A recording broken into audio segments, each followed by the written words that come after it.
ठीक है दोस्तों, मैं हूं हैरिस सुल्तान और जैसे ही हम अमेरिका ईरान युद्ध के 7वें दिन में प्रवेश कर रहे हैं, मेरे पास आपके लिए कुछ महत्वपूर्ण अपडेट्स हैं। इस्लामी शासन को अमेरिका और इजराइल द्वारा पूरी तरह से कुचला जा रहा है, लेकिन इसका मतलब ये नहीं है कि हमने पहले ही जीत हासिल कर ली है या जीत बस आने ही वाली है, हमें बस पता नहीं है।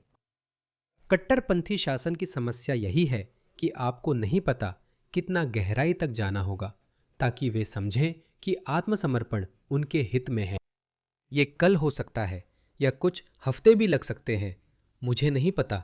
मैं झूठी उम्मीद नहीं देना चाहता। आइए उम्मीद करें कि यह जल्दी हो, क्योंकि युद्ध लंबा चला तो ज़्यादा जाने जा सकती है। इन अनिश्चितताओं के बावजूद इसका मतलब ये नहीं है कि हम शासन पर बमबारी को लेकर ईरानी लोगों के जश्न में शामिल नहीं हो सकते। मैं आपको पहला वीडियो दिखाता हूँ। इन लोगों को इस्लामिक शासन मुख्यालय पर बमबारी देखकर बेहद खुशी हो रही है।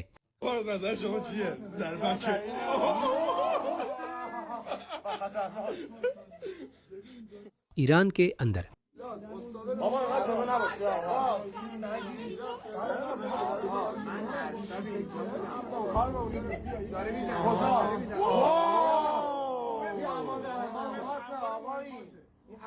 क्या आप फर्क महसूस करते हैं?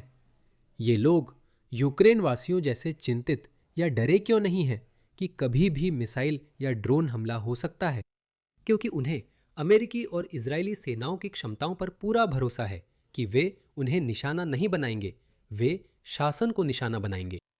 इसी वजह से वे खुश हैं और मैं जोर देता हूं कि ये लोग ईरान के अंदर है, क्योंकि हमास के चाटुकार, इस्लामी शासन के चाटुकार और ये पूरी वोक लेफ्ट ब्रिगेड, वे दिखाना चाहते हैं कि सिर्फ ईरानी डायस्पोरा शाह के प्रति वफादार है, कि ईरान के अंदर के लोग किसी तरह शासन समर्थक है। किसी तरह वे ऐसी तस्वीर पेश करने की कोशिश कर रहे हैं जिसमें इस्लामी शासन ईरानी लोगों के साथ कंधे से कंधा मिलाकर खड़ा है, जो कि साफ तौर पर सच नहीं है। आप सचमुच ऐसे सैकड़ों वीडियो देख सकते हैं। मैं आपको एक और दिखाता हूँ। मिसाइलों और धमाकों के बीच एक ईरानी महिला का वीडियो सुनिए, जो शांति से प्रियजन के फूलों के नीचे सोने पर पारंपरिक गीत गा रही है। सुनिए। मैं नहीं, देख लो फिर इसे देखो। वाह, मुझे नहीं पता, मुझे नहीं पता। मैं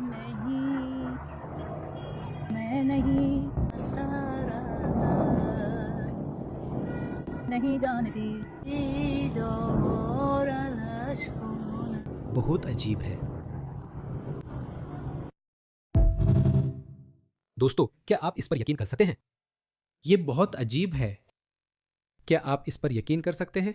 क्या आपने कभी ऐसा कुछ देखा है? ये मुझे नहीं पता। मैं बहुत कट्टर, भौतिकवादी, नास्तिक व्यक्ति हूँ, लेकिन मैं इसमें किसी तरह की आध्यात्मिक अनुभूति महसूस कर रहा हूँ, क्योंकि जब आपके चारों ओर मिसाइलें बरस रही हो, तब आप इतने शांत कैसे रह सकते हैं और गा सकते हैं?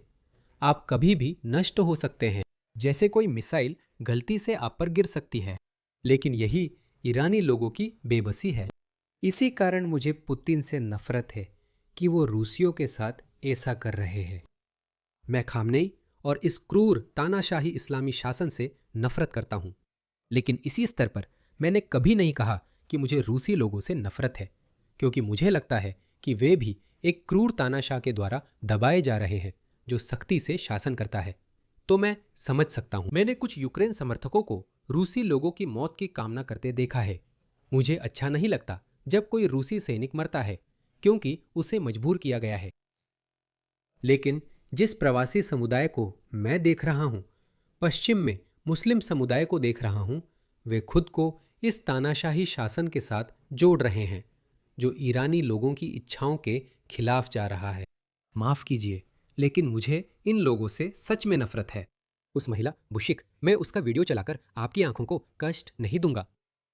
उसके वीडियो किसी वजह से बहुत अच्छा प्रदर्शन करते हैं। मुझे समझ नहीं आता एक्स का एल्गोरिदम उसे इतना बढ़ावा क्यों देता है, क्योंकि नीचे हमेशा ईरानी लोग उसकी धज्जियां उड़ाते दिखते हैं। किसी कारणवश उसे लगातार एक्सपोजर मिलता है, इसलिए वह ऐसा तस्वीर पेश कर रही है जिसमें नाचते हुए ईरानी डायस्पोरा बताए गए हैं।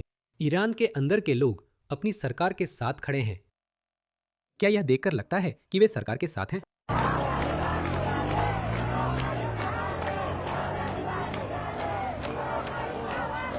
मेरे पास आपके लिए एक और वीडियो है। ये तेहरान के पूर्व में स्थित IRGC का दमावंद भूमिगत मिसाइल बेस था, जहां बैलिस्टिक मिसाइलें और वायु रक्षा प्रणालियां रखी जाती थी। अब सुनिए, ईरानी लोग इसे नष्ट होते देख हंस और खुश हो रहे हैं। मुझे नहीं पता। ओह,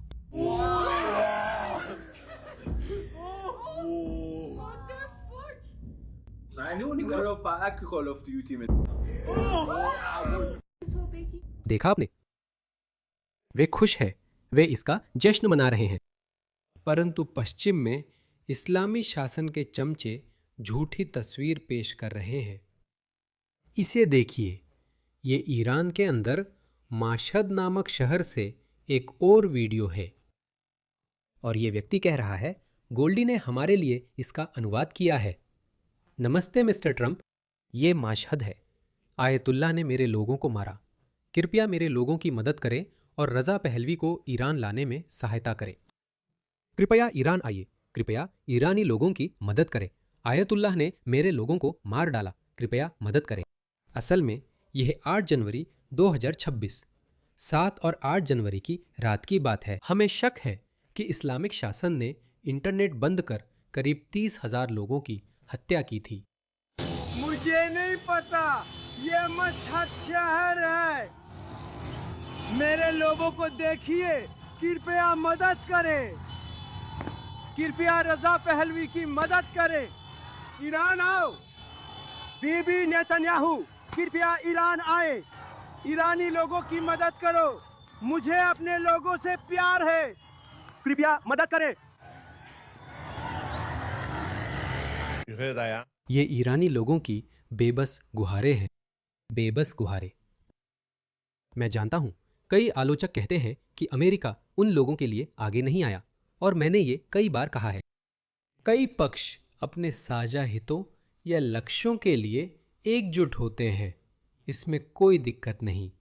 मैंने पहले भी कहा है, यह शासन 47 साल से अमेरिका का जानी दुश्मन है, लेकिन सिर्फ यही कारण युद्ध के लिए पर्याप्त नहीं था। और यह शासन इजराइल का भी कट्टर दुश्मन रहा है। मिनी शैतान, बिग शैतान। ठीक है, ये 2 देश, लेकिन ये दोनों बातें भी ईरान के साथ युद्ध करने के लिए काफ़ी नहीं थीं। अब इसमें एक तीसरा पहलू भी जुड़ गया है, जो काफ़ी समय से सुलग रहा था। ये इस्लामी शासन द्वारा अपने लोगों पर सबसे बुरा दमन था। हमने पहले भी शासन के खिलाफ प्रदर्शनों की कई लहरें देखी है, लेकिन ये हर मायने में सबसे बुरा था।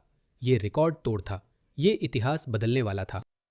इन्हीं 3 कारणों से यह शासन के खिलाफ जाने का सही समय था। मुझे नहीं पता कि हम जीतेंगे या नहीं। मुझे यह नहीं पता। जैसा कि आयरिश बैंड द स्क्रिप्ट ने कहा, जब तक कोशिश न करे पता नहीं चलता। वो ईरान के अंदर था, ठीक है। देखिए, मैनचेस्टर के इस्लामिक सेंटर में क्या हुआ। कुछ इस्लामी शासन समर्थक, हमास समर्थक, आप जानते हैं, वही पुराने संदिग्ध, वे खामनेई की मौत का शोक मनाने के लिए आए थे। उसी समय शासन विरोधी ईरानी लोग भी बाहर आए और देखे उन्होंने क्या किया। ये बहुत मज़ेदार है। वे सच में बेकल लहरा रहे हैं। इसे देखो।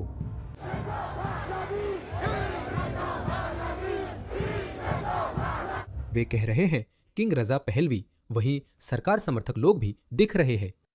मेट पुलिस वाले सोच रहे हैं, हम यहाँ क्यों हैं? यही बहुसांस्कृतिकता की कीमत है। मैं जोड़ना चाहूँगा, यहाँ लोग ब्रिटिश झंडा लहराते हैं, जबकि वहाँ लोग यूनियन जैक जलाते हैं। इसमें बड़ा अंतर है। सभी संस्कृतियाँ एक जैसी नहीं हैं, आप जानते हैं।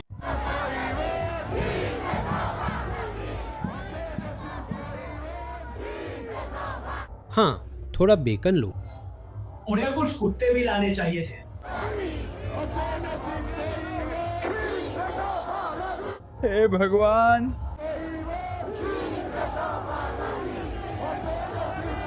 ये बहुत सारे लोग हैं दोस्तों। एक और वीडियो है, इसे देखो।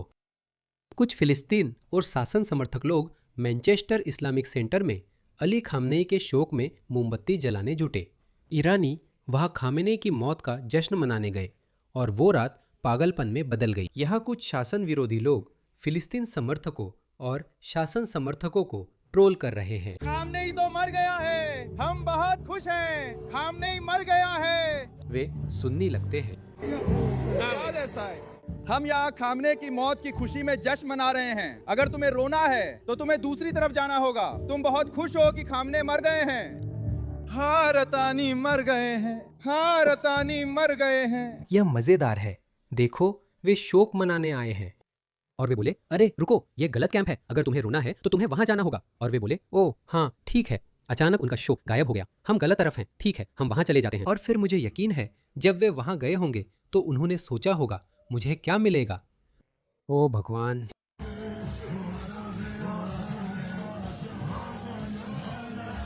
मुझे क्या मिलेगा?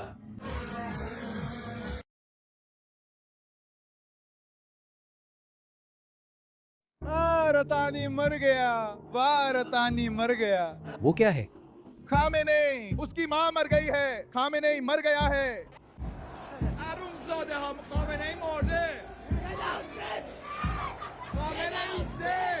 खामनेई मर गया है। अलविदा खामनेई, अलविदा खामनेई, अलविदा। वह बहुत गुस्से में है। वह कुछ करना चाहता है लेकिन कर नहीं सका। ये चेहरा। तो ऐसे ही शासन विरोधी ईरानी शासन के चमचों को ट्रोल कर रहे थे और वे चले गए। वे घोड़ों के साथ वापस आए और ग्रेटर मैनचेस्टर पुलिस ने उन्हें लोगों को परेशान करने की अनुमति दी। इसे देखो। उन्हें गिरफ्तार करना चाहिए अधिकारी। वे अभी लोगों और घोड़ों का पीछा कर रहे थे। उन्हें गिरफ्तार क्यों नहीं किया जा रहा है? पूरे सम्मान के साथ आप चाहते हैं कि मैं क्या करूं? उसे घोड़े से नीचे खींच लूं? हाँ। अगर उनके पास यूनियन जैक होता तो वे घोड़े से नीचे होते। जैक्सन, वे सब गिरफ्तार हो जाते। उन्हें कुचल दिया जाता। फ्लाइंग स्क्वाड यहाँ बाहर होती। उन्हें देखो, वे सड़कों पर गश्त कर रहे हैं और शासन विरोधी प्रदर्शनकारियों को परेशान कर रहे हैं।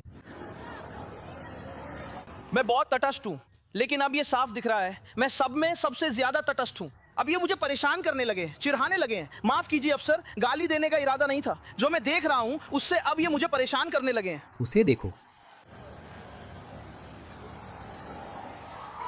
इसे क्यों अनुमति दी जा रही है? लगता है हमारे यहाँ तो कोई कानून ही नहीं है। जब घोड़ों से कारों का बदलाव हुआ तो कोई यह कानून बनाना भूल गया कि सार्वजनिक सड़कों पर घोड़े नहीं चला सकते। क्योंकि मुझे लगता है कि सिडनी के बॉन्डी बीच पर भी हमारे पास ऐसी ही समस्या थी। वहां एक मुस्लिम आदमी समुद्र तट पर घोड़े पर सवार था जो इजरायलियों को परेशान कर रहा था।